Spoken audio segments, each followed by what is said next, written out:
Joining us here in Los Angeles, Robert Herjavec, the founder and CEO of the Herjavec Group, global IT security firm and an expert in all things ransomware, I guess, which is why you're here. Good to have you. Okay, Petya works a lot like WannaCry, which was the malware which we used, which they used actually back in May. It basically rewrites the MBR with the master boot record. But there's some debate over whether or not Petya is actually more effective than WannaCry. What's your take? Well, actually, Petya wasn't that effective as a ransomware because it used email as a transport mechanism in order for people to pay, but the email hosting company in the Ukraine shut them down. So even if you wanted to pay the $300, you couldn't. So we really don't think it was ransomware. We think it was more targeted infrastructure, and no one's really sure about that. But what's interesting is it is very much like WannaCry, and it comes from the same malware called External Blue, which was actually developed by the NSA.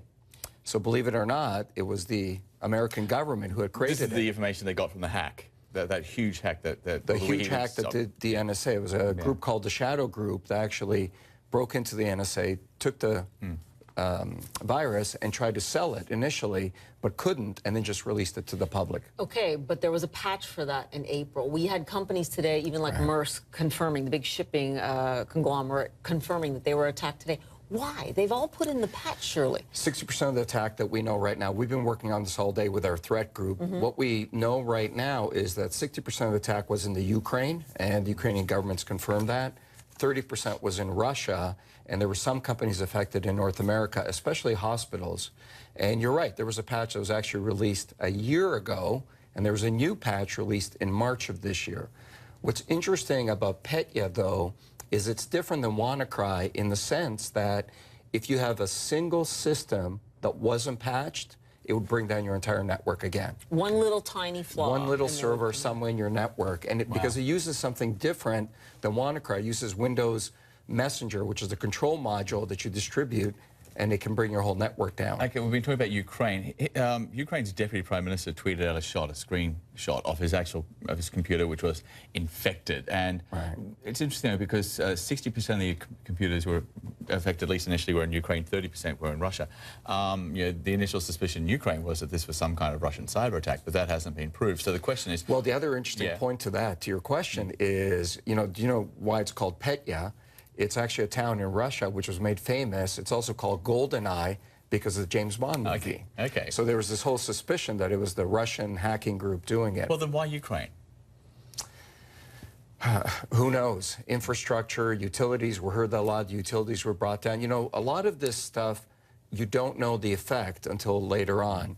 We suspect that it wasn't actually ransomware, that there was a larger element to it. And Robert, I want to get to that point. What is the danger if these are what they call probing attacks? So they've had a huge effect, but everyone will get together now, discuss how best to patch this. It'll get solved. Many people are saying within 24 hours. Great.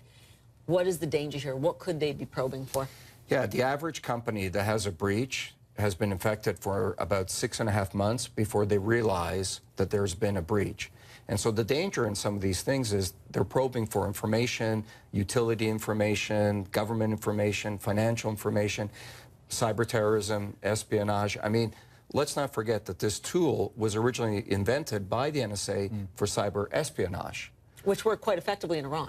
Which worked very well in Iran, and so it could be the same effect, but we don't know at this point. There does seem to be sort of a big fatal flaw, one big flaw with this program. When a victim's computer is infected, it asks you to send a Bitcoin payment, but everyone's sending it to the same address, apparently. So, the people who are carrying out this attack don't know who's paid and who hasn't. Well, the other moral dilemma in all of this is that the email hosting, typically when you want to roll out a big ransomware attack, you don't want people to pay you via email. Right. You want them to go somewhere else and pay you.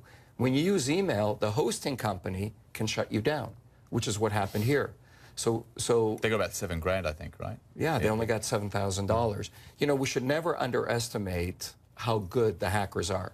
When you roll out an attack like this, it's very difficult to contain it. So it could be as simple as they rolled it out, it became bigger than they thought because it was a massive attack. So we don't really know at this point. Sorry, very quickly, is this the new normal, cyber insecurity? Yeah, this is definitely the new normal. You've got to constantly have vigilance and look at your systems. I mean, our threat hunting group knew about this 24 hours ago. people have to be watching their systems, and you have to be patching. Right. Expect to hear more. Robert, thanks so much. Appreciate it.